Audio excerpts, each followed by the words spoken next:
happens is, sometimes in the church, we'll have this big event, or we'll have this crazy thing happen, and a lot of people will get saved, and we'll have this amazing barbecue, and the food is great.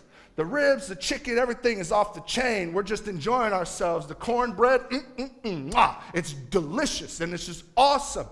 10 years later, we're still talking about that barbecue, and our ribs are showing, and we're starving to death, and we're talking about a barbecue we had a decade ago. This is why I believe Jesus told us to pray. Give us this day our daily bread.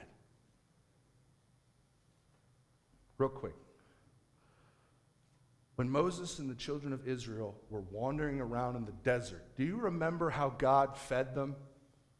There's this thing called manna. And manna literally just means, what is it?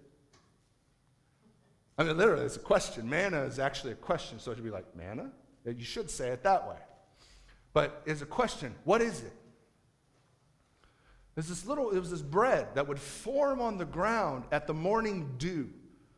They said it tasted like a coriander seed. So it's got kind of this nutty flavor, buttery flavor. Some people in tradition talk about this buttery bread, the sweet bread that they ate.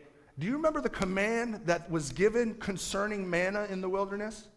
God told them, you go out and you gather in the morning enough manna for that day.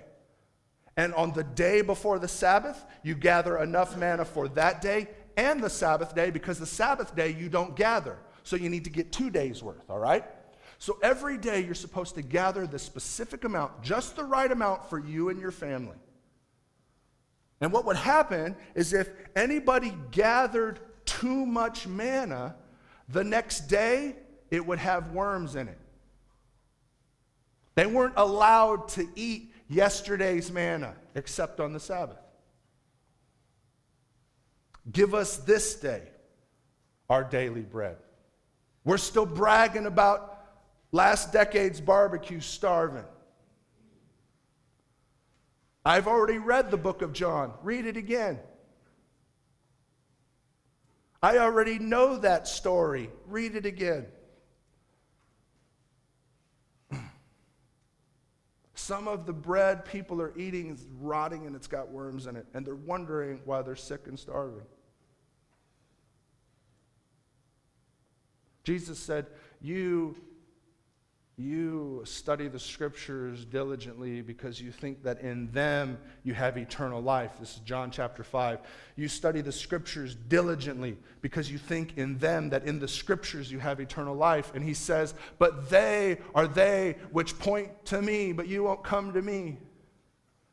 He says that the scriptures themselves are pointing to Christ, him. It's not about you and what you memorized 10 years ago. Do you know him today? Do you know him today?